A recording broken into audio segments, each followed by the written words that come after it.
राधा वल्लभ श्री रघुवंशी वृंदावन श्री वंचन कथा के अनुसार देवी पार्वती रूप में महागौरी ने भगवान शिव को पति रूप में प्राप्त करने के लिए कठोर तपस्या की थी।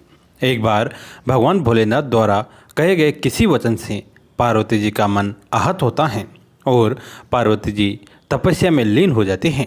इस प्रकार वर्षों तक कठोर तपस्या करने पर जब पार्वती नहीं आती तो पार्वती को खोजते हुए भगवान शिव उनके पास पहुँचते हैं। वहाँ पहुंचकर वे पार्वती को देखकर आश्चर्यचकित रह जाते हैं। पार्वती जी का रंग अत्यंत ओजपूर्ण होता है। उनकी छटा चांदनी के समान श्वेत और कुंद के फूल के समान धवल दिखाई पड़ते हैं। उनके वस्त्र और आभूषण से प्रसन्न होकर देवी माँ को गौरवर्ण का वरदान देते हैं और वे महागौरी कहलाते हैं। दुर्गाष्टमी तिथि परम कल्याणकारी, पवित्र, सुख देने वाली और धर्म की वृद्धि करने वाली है। अष्टमी को माँ भगवती का पूजन करने से कष्ट दुख मिट जाते हैं और शत्रुओं पर विजय प्राप्त होते हैं। माँ की शास्त्रीय पद्धति से पूजा करने वाले रोगों से मुक्त होकर धन वैभव से संपन्न होते हैं। देव, दानव, राक्षस, गंधर्व, नाग, यक्ष, किन्नर, मनुष्य आदि सभी अष्टमी और नवमी को ही पूजते हैं। कथाओं के अनुसार इसी तिथि को माँ ने चंड मुंड राक्षसों का संहार किया था। माँ अष्टमी के दिन माता महागौरी की पूजा की जाती है। माँ अष्टमी के दिन स्नान के बाद माँ दुर्गा का षोडशोपचार पूजन करें। माँ अष्टमी के दिन माँ दुर्गा के 9 रूपों की पूजा होती है, इसलिए इस दिन मिट्टी के 9 कलश रखे जाते हैं और देवी दुर्गा के 9 रूपों का ध्यान कर उनका आह्वान किया जाता है। अष्टमी के दिन कुल देवी की पूजा के साथ ही माँ काली, दक्षिण काली, भद्रकाली और महाकाली की भी आराधना की जाती है। अष्टमी माता को नारियल का भोग लगा सकते हैं, लेकिन इस दिन नारियल खाना निषेध है क्योंकि इसके खाने से बुद्धि का नाश होता है। माता महागौरी अन्नपूर्णा का रूप है। इस दिन माता अन्नपूर्णा की भी पूजा होती है, इसलिए अष्टमी के दिन कन्याओं को भोज और ब्राह्मणों को भोजन कराना चाहिए।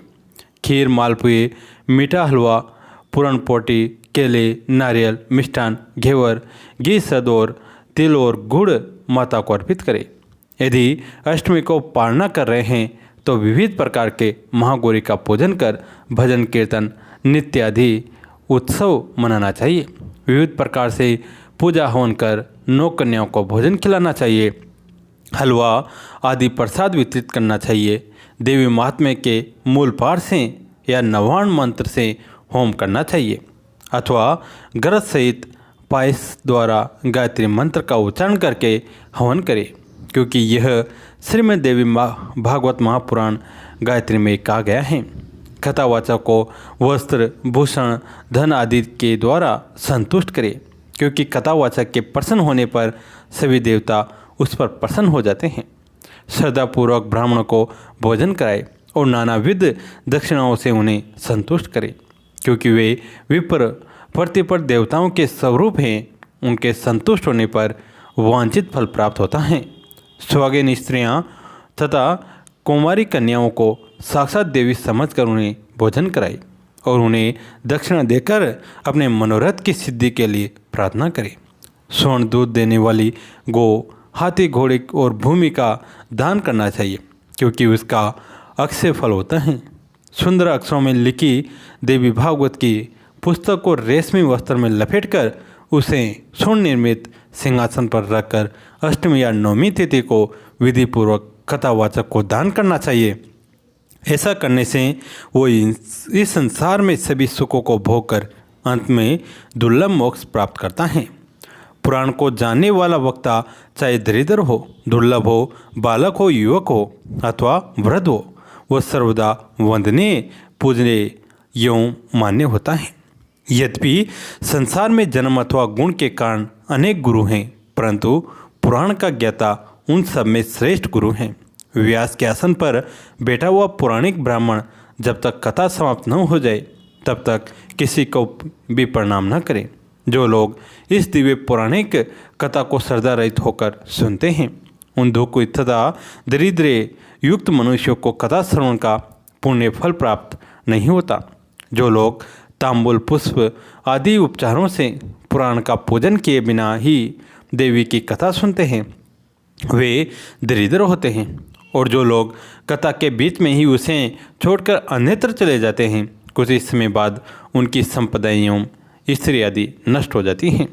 जो अभिमानवश व्यास से ऊंचे स्थान पर बैठकर कथा सुनते हैं वे नरक की यातना भोग कर इस लोक में कुएं की योनि पाते हैं। जो बहुमूल्य आसन पर अथवा विरासन से बैठकर दिव्य कथा का श्रवण करते हैं वे अर्जुन वृक्ष होते हैं। कथा होते समय जो लोग वेद तर्क वितर्क करते हैं वे इस लोक में पहले गंधर्व योनि में तत्पश्चात गिरगिट की योनि में जाते हैं। जो लोग पुराण जानने वालों की अथवा पापनाशिनी कथा की निंदा करते हैं वे सैकड़ों जन्म तक दुष्ट कुत्ते होते हैं। इसमें संदेह नहीं है जो लोग कथावाचक के बराबर आसन पर बैठकर कथा सुनते हैं उन्हें गुरु के आसन पर बैठने का पाप लगता है और वे नरक में वास करते हैं। जो लोग वक्ता को प्रणाम किए बिना ही कथा सुनने लगते हैं वे जन्म जन्मांतर में विषैले वृक्ष होते हैं। इसी प्रकार जो लोग लेटे लेटे कथा सुनते हैं वे अजगर सांप की योनि पाते हैं। जो मनुष्य कभी भी पुराण की कथा नहीं सुनते वे घोर नरक भोग कर बनेले सुअर की योनि में जाते हैं। जो सठ मनुष्य कथा का अनुमोदन नहीं करते अपितु उसमें विघ्न डाला करते हैं वे करोड़ों वर्षों तक नरक की यातना भोग कर अंत में ग्राम सूकर होते हैं। जो लोग पुराण वेता को आसन पात्र द्रव्य फल वस्त्र तथा कंबल प्रदान करते हैं वे भगवान के परम भक्तों को प्राप्त करते हैं। जो मनुष्य पुराण पुस्तक के लिए नवीन रेशमी वस्त्र तथा सुंदर सूत्र का दान करते हैं वे सुखी रहते हैं।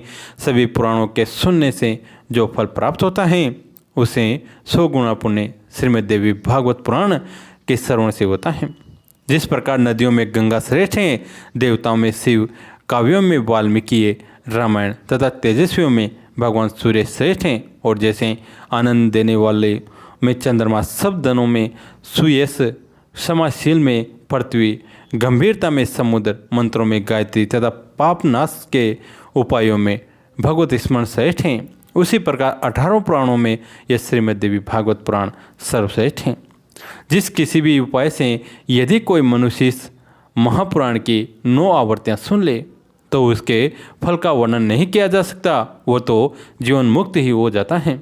किसी शत्रु राजा से भव होने पर, महामारी के समय, अकाल पड़ने पर तथा राष्ट्रभंग के अवसर पर उसकी शांति के लिए ये पुराण सुनना चाहिए। हे विपर, भूत प्रेत आदि के समन के लिए, शत्रु से राज्य प्राप्त करने के लिए और पुत्र प्राप्ति के लिए श्रीमद् देवी भागवत का श्रवण करना चाहिए।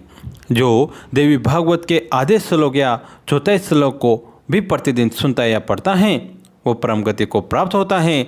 स्वयं भगवती जगदम्बा ने इस पुराण को सर्वप्रथम केवल आधे श्लोक में ही प्रकाशित किया, वही बाद में शिष्य प्रशियों ने द्वारा देवी भागवत के रूप में विस्तृत कर दिया। गायत्री से बढ़कर न कोई धर्म है, न तप है, न कोई देवता है और न कोई मंत्र ही है।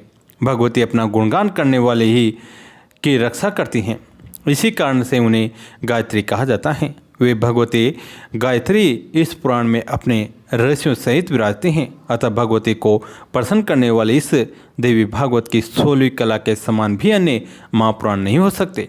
श्रीमद् देवी भागवत पुराण अत्यंत निर्मल हैं, जो ब्राह्मणों का अमूल्य धन है और जिसमें स्वयं धर्मपुत्र नारायण ने पवित्र धर्म का वर्णन किया है। इसमें श्री गायत्री देवी का रहस्य एवं मणिद्वीप का सम्यक वर्णन किया गया है। साथ ही इसमें हिमालय के प्रति स्वयं भगवती द्वारा कही गई देवी गीता विद्यमान है। इस कारण है हे विपर, इस महापुराण के सदृश दूसरा कोई उत्तम पुराण लोक में नहीं है।